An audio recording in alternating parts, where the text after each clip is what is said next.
And it's about time that we took a look at a large cap US equity index. Hello, everyone. Monty here, market analyst at IG, with another technical cheat sheet video where we take a look at key technical indicators, which this one should be a bit straightforward in order to formulate an overview so that we can prep ourselves on the strategic front for whether you're in the conformist camp or the contrarian camp, expecting this no longer to be the case when it comes to its technical overview. We're also going to look at it whether it's in the weekly or the more turbulent daily time frame, as well as those levels for precision. Now, traders, where do they stand going into the event? It's interesting because when it comes to COT speculators for this index, they're in the majority sell. Whereas when it comes to a couple other key ones, they're majority buy. We're going to take a look at why that might be the case, as well as fundamental considerations, given that, well, let's just say most of earnings is out of the way generally when it comes to the US. And that means that maybe, just maybe, the focus might tilt a bit more towards some of those other macro elements. Let's go ahead and start off. It's the S&P 500, top traded product on our end. And we're going to start off with the weekly time frame when it comes to its key technical indicators. Pretty straightforward. Prices above all its main short and long-term weekly moving averages with a DMI that's positive. I've actually plotted this is from the IG trading platform, but got it down over here where you've got a nice big margin between the plus DI and the negative DI. So making it positive. You got an ADX, which in trending territory and has been rising, in RSI down below over here in overbought territory, and price not too far off the upper end of what are clearly widening bands. So this is actually a pretty straightforward one in terms of formulating an overview. For the daily time frame, it looks straightforward today because we're not too far off record highs. It was a bit more complicated before the stellar moves that we got last Thursday. But for now, given we're up here, price above its main short and long-term daily moving averages, a DMI that, we recently had a negative DMI cross just because of the proximity between the two and how easy it is on a shorter term time frame for these things to shift. But for now, it's got enough of a margin to keep it in positive territory. An ADX that recently fell out of trending territory, only just in trending territory here on the shorter term daily, an RSI that's not in overbought territory, and price that's at the upper end of the band. So take a look at the weekly overview, and we want to go ahead and formulate that technical overview. It's pretty much a bull average, though. In the past, this would have been classified a bit more of a stalling bull.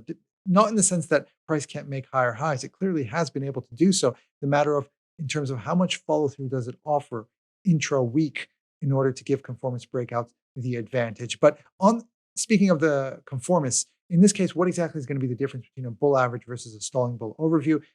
Essentially, the same part is going to be that you've got buy breakouts off the first resistance. But when it comes to the first support, and this is for this week, by the way, the week of February 26th, but off the first support, there's a bit more added caution for conformists buying after a significant reversal instead of after just a simple reversal. And that's essentially the key difference between a bull average and a stalling bull.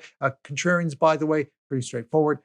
Again, contrarian means that you're not expecting this overview to hold. You're going to see some pullback. So sell breakouts off the first support or selling after a reversal off the first resistance. So you're not fading the move, but you're going after a reversal.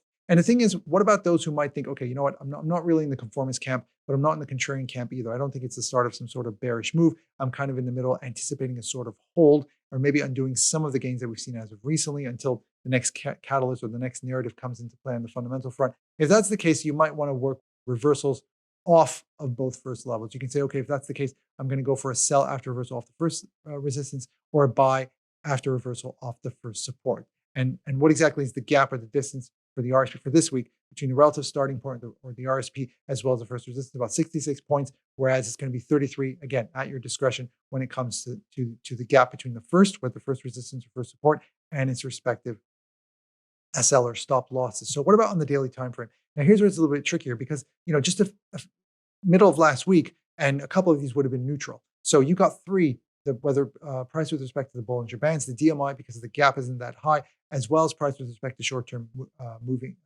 daily moving averages. These can easily flicker from green to neutral. So at times, you're actually borrowing an overview that's from the weekly time frame, as well as the fact that when you're in this channel, you understand that within a bull or even a bear channel, you can understand that the movement within it can easily change the technical boxes. So formulating an overview just off of the technical boxes on the daily time frame is always going to be much, much trickier. And that means that if you want a bit more consistency and you want to stay a bit more grounded, you're going to need to borrow a little bit off the weekly time frame, which you don't really need to this time, but normally you would have to do that. And that's the reason why we got the weekly market report releasing on Monday, and for the daily market report Tuesday through Thursday. Now, the strategies are the same in terms of conformance and contrarian camp because of the fact that it's the same overview.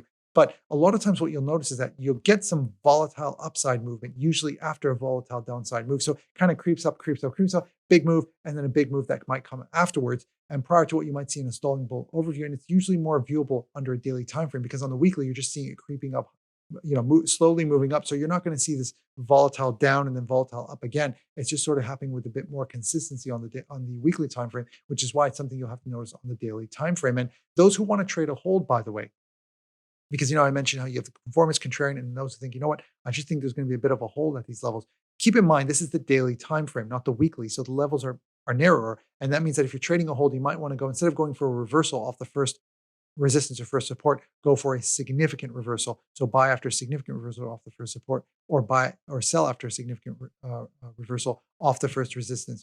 And the levels, by the way, this is for the start of the week. You can expect them to be a little bit higher, and you want to change the RSP. So if you're looking at this on Tuesday, Wednesday, Thursday, or Friday, you're changing up the RSP and you're adding up, depending on the anticipated volatility for the day, about 23 points from the RSP to the first, whether resistance or support, and 11.5 or rounding up to 12 points when it comes to the SL. Again, for the stop loss at your discretion. So that's when it comes to the technical indicators, formulating the overview, the strategies, as well as the levels. What about when it comes to sentiment going into this event? Now, here's the thing. When it comes to IG clients, traders on our end, they're in majority sell territory when it comes to the S&P 500, the Dow, as well as the NASDAQ. Pretty straightforward stuff. But when it comes to COT speculators, they're also majority short when it comes to the S&P 500. They're actually majority buy in the Dow and the NASDAQ 100. And one thing we've noticed, and this is something we've also seen this on our end, is that a lot of times whenever you've got investors or family offices and investment firms, things like that, they're looking to hedge or protect against downside risk. They go to the futures market. They'll also come to us, for example, and they look to hedge or put in a short position on an index that's better represents their stock portfolio, which usually is going to be the S&P 500, or if they've got a lot of tech, the NASDAQ 100. So by default, you've got a lot more that might initiate sells or shorts when it comes to those two indices that aren't exactly trading it. So if you really want to look at momentum traders, what they're doing, it's the Dow 30 that has the highest, as of late, has had the highest correlation. So the price went up, boom, we saw the bias immediately go into heavy buy territory when it came to COT speculators. Though interesting to note that both Dow 30 and NASDAQ 100 were the majority buy. That bias has been coming off as of late off these levels. So even momentum guys, are they getting a little bit shaky at these levels? We shall see. But let's go ahead and plot it onto the chart. Green dotted COT speculators, blue dotted for IG clients, taken from the left axis as percent long. That red dotted line, by the way, whenever you see the dotted line, blue or green below it, it means the majority short. Whenever it's above, the majority buy. And take a look at that. Throughout this entire period of time, majority sell briefly went to 50-50 for COT speculators on the S&P when they got to these lows. And then boom, when we had this move up, you saw a lot of them actually go deeper into majority sell territory. On the fundamental front, by the way, it's been a couple things. You had earnings, and then we got the last of the Magnificent Seven was NVIDIA last week. We got that out of the way. A lot of the flows and a lot of the movement, a lot of the euphoria has been based on the AI and tech front, AI/tech front, I should say. You look at even the week-on-week flows out of LSEG, you can see that, even in weeks where you have outflows for equities, they're still going into the tech sector. So the question is, when is the narrative going to shift? Because on the macro front, we've had some data that, let's just say, would normally be negative when it comes to risk appetite and usually result in a pullback. And I'm not just talking about the data, but as well as Fed members speaking, their reaction to that data. We had plenty last week, Waller, Cook, Kashkari, Harker, Jefferson. The general mood is after January is relatively hotter than expected CPI figures. Waller saying, are we going to see, was that a speed bump or was that a pothole? So we do have plenty of items on offer this week, but not much worry over, say, preliminary GDP at this stage for the US. You got the partial government shutdown deadline this Friday, by the way. But the real standout in terms of data is probably going to be this Thursday's PCE price index. And whether or not those figures are going to be hotter than anticipated, they're definitely going to be above, if you annualize the month-on-month readings, definitely going to be above the Fed's target. But are they going to come out? Are they going to be a disappointment and come out hotter than anticipated for the month of January? So that's about it from our end. I do hope you enjoyed this video. As always, good luck out there.